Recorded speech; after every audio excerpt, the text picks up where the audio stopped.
never should have ordered that hamburger. The neon sign above Moe's Diner flickered weakly as I trudged inside, shaking off the rain. It was well past midnight, but I was starving after my late shift at the factory. The vinyl booths were empty, except for a haggard-looking trucker nursing a cup of coffee. Behind the counter, a bored waitress smacked her gum as she scrolled through her phone. "What'll it be?" she asked without looking up. "Just a burger and fries," I mumbled, sliding onto a stool. My stomach growled loudly. A few minutes later, she slid a greasy plate in front of me. The burger looked unappetizing, a sad, thin patty on a squashed bun, but I was too hungry to care. I picked it up and took a big bite. The taste was odd. Not necessarily bad, just strange. The meat had an almost metallic tang to it. But my hunger overpowered any reservations, and I kept eating. Halfway through the burger, I noticed my fingers felt strange. I set down the burger and looked at my hands. To my horror, the skin of my fingertips had taken on a grayish, mottled appearance. When I poked at it, the texture was spongy, almost like ground beef. My heart began to race. What the hell was happening? I blinked hard, certain I must be hallucinating from exhaustion. But when I looked again, my fingers were even worse. The grayish coloration had spread down to my knuckles. I shot up from my stool, knocking it over with a clatter. The waitress finally looked up from her phone. "Everything okay?" she asked, raising an eyebrow. I tried to speak, but my tongue felt thick and uncooperative in my mouth. All that came out was a strangled groan. Panicking, I fled from the diner and out into the rain. By the time I made it back to my dingy apartment, my entire hands had transformed. They were now unmistakably made of ground beef, my fingers nothing more than vaguely finger-shaped lumps of raw hamburger. I could still move them, but it was like trying to manipulate putty. I stumbled to the bathroom and stared at my reflection in the cracked mirror. My face was pale and sweaty, eyes wild with fear. But it was my mouth that made me recoil in terror. My lips had swollen grotesquely, taking on the pitted texture of a hamburger bun. When I opened my mouth, I saw that my tongue was now a limp, gray slab of ground beef. A wave of nausea overtook me, and I retched into the toilet. But instead of vomit, globs of mushy pink meat spattered into the bowl. I screamed, a gurgling wail of horror. What was happening to me? My mind raced, trying to make sense of this nightmare. Was I going insane? Had I been drugged? Or was this some kind of hideous, impossible transformation?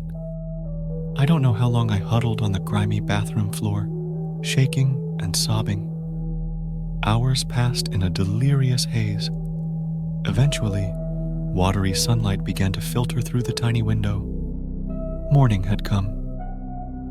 Slowly, I pulled myself up and looked in the mirror again. I nearly fainted at what I saw. The transformation had spread overnight. My entire head was now a massive, misshapen hamburger. Where my face had been, there were now just vague indentations, suggesting eyes and a mouth.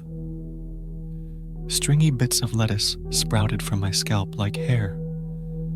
A slice of cheese drooped over one eye like a bizarre monocle.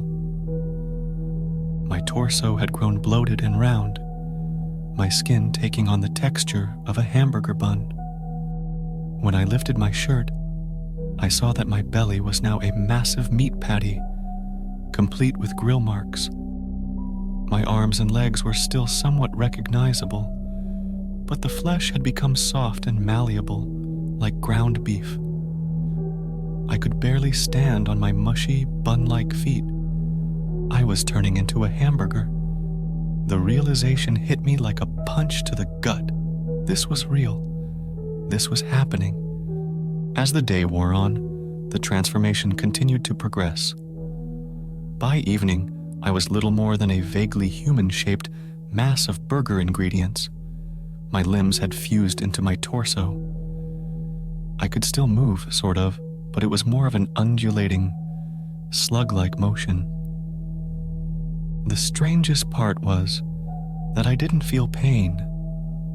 If anything, I felt oddly satisfied, like I was finally becoming what I was always meant to be. The horror of my situation was still there, but it was muted somehow. I found myself craving condiments. I slathered myself in ketchup and mustard, reveling in how right it felt. I stuck pickle slices all over my body. I even cut up some onions and let them rain down on me like confetti. What was happening to my mind? It was like my very thoughts were being transformed along with my body. Human concerns were melting away, replaced by an all-consuming obsession with burgerness. Days passed in a surreal blur. I lost all sense of time, drifting in and out of consciousness. My apartment began to smell like a fast food joint. I was vaguely aware that I should be more worried about things like paying rent or going to work. But those thoughts felt increasingly foreign and unimportant. All that mattered was becoming the ultimate burger. I had to eat constantly to maintain my new form. But normal food no longer satisfied me. I craved the ingredients that made up my new body. I ordered dozens of burgers for delivery, mashing them up and smearing them all over myself. I was no longer eating. I was assimilating. As the transformation progressed, I began to lose more and more of my human features. My eyes dissolved into pools of secret sauce. My teeth fell out, replaced by sesame seeds that sprouted from my bun-like skin. My bones softened and warped, becoming more like the flimsy support structure of a fast food burger than a human skeleton. The sensation was indescribable. I could feel every individual sesame seed on my surface, every fold in my meat flesh. The world around me became a blur of scents and textures. I could no longer see in the traditional sense, but I could smell colors and taste sounds. My mind was changing too. Complex thoughts gave way to simple, primal urges, the need to be consumed, the desire to be the perfect meal. I found myself arranging my body in appealing configurations, as if I were on display in a drive-thru window. But even as my body and mind transformed, a small part of me clung desperately to my humanity. In moments of lucidity, I would try to remember who I was, where I came from. But these memories were like trying to hold on to smoke. The more I grasped at them, the quicker they slipped away. I tried to write in a journal, hoping to document my transformation. But my beefy fingers could no longer hold a pen. Instead, I found myself smearing ketchup messages on the walls. "Help me," I wrote. But even as I did, I wasn't sure if I really wanted help. Did I want to be saved? Or did I want to be savored? The changes weren't just physical and mental. My senses were altering in bizarre ways. I could hear the sizzle of my own flesh as it cooked slowly in the warm apartment. The sound of cars passing outside became the scrape of a spatula on a grill. The drip of a leaky faucet was the plop of pickles being added to a bun. My sense of smell became overwhelmingly acute. I could detect the slightest hint of food from the apartments around me. The aroma of a neighbor's dinner would send me into a frenzy, my meaty body quivering with desire, not to eat, but to be eaten alongside those other meals. Touch became an entirely new experience. Every surface felt like it was seasoning me. The rough carpet was like salt, exfoliating my bun skin. The smooth countertops were like oil, leaving a greasy sheen on my flesh. Even the air seemed to caress me, as if it were the breath of a hungry customer about to take a bite. Time lost all meaning. Day and night blurred together in a haze of meat sweats and condiment dreams. I existed in a state of perpetual readiness, always on the verge of being served. One day, or was it night, I heard a knock at the door. With tremendous effort, I managed to undulate my massive form towards the sound. The door creaked open. Mr. Johnson, are you in here? It's your landlord. You haven't paid rent in weeks. I tried to respond, but all that came out was a wet, meaty slapping sound. I saw the landlord's shoes enter my field of vision, or rather, I smelled them, a pungent aroma that made my condiments curdle. Oh my God! The landlord gasped. What's that smell, and what's all over the floor? I realized with a start that I was leaking. Grease and sauce oozed from my pores, forming a slick puddle around me. As the landlord stepped closer, he slipped in the mess and fell, right on top of me. His weight pressed into my soft, doughy flesh. I felt a sick pleasure as he struggled to get up, his hands sinking into my meat. A chunk of me came away in his grasp. What the hell? He sputtered, staring at the handful of ground beef that used to be part of my arm. Is this a burger? Yes, I wanted to say. I'm the ultimate burger. Taste me. Consume me. Whether driven by morbid curiosity or some unconscious urge, the landlord brought the meat to his lips. He took a small, tentative bite. His eyes widened. This is incredible, he mumbled through a mouthful of my flesh. I've never tasted anything like this. A wave of ecstasy washed over me as he continued to eat. This was my purpose. This was what I was meant for. Each bite sent shivers of pleasure through my beefy form.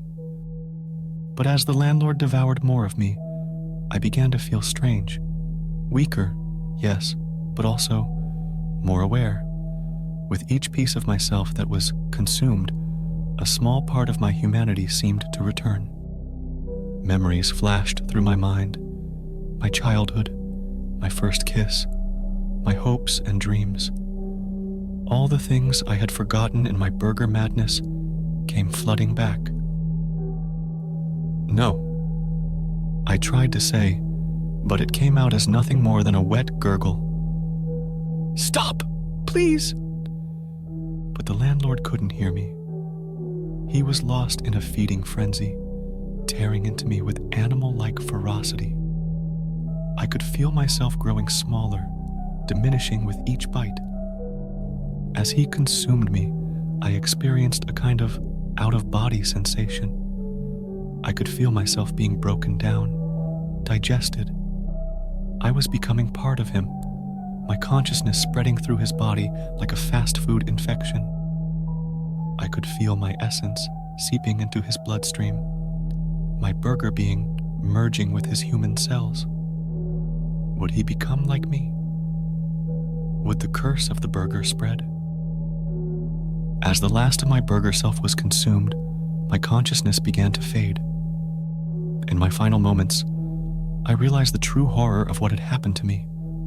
I wasn't becoming a burger. I was becoming a meal. And now, I was nothing more than calories and nutrients in someone else's body. The last thing I saw before oblivion took me was the landlord's face, smeared with grease and sauce. Sauce, my grease. He belched loudly, patted his stomach, and mumbled, Best damn burger I've ever had. And then I was gone, devoured, digested, the ultimate fast food meal. But even as my individual consciousness faded, I felt a strange sense of continuity. My essence lived on in the landlord's body. I could feel my burger self changing him from the inside out. His stomach gurgled ominously. His skin took on a slight sheen, like it had been brushed with cooking oil, and deep in his mind, I could sense a new craving growing. A hunger for more.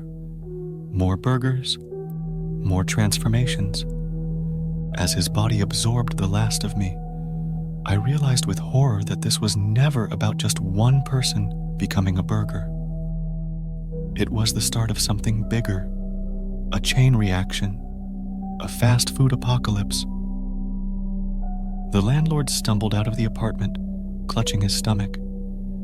He had a strange look in his eyes, a mixture of confusion, satisfaction, and growing hunger. I knew he would soon find his way to Moe's diner, drawn by an irresistible craving for another transformative meal. And so the cycle would continue. More people would eat the cursed burgers. More would transform. More would be consumed. An endless cycle of meat and madness. So, if you're reading this, beware. The next time you bite into a burger, think about where it came from. Because somewhere out there, in some greasy diner, another poor soul might be taking their first bite of a transformative meal. And remember, you are what you eat. But sometimes, what you eat was once someone just like you. And sometimes, what you eat might just eat you back. The burger apocalypse is coming, and it's going to be delicious.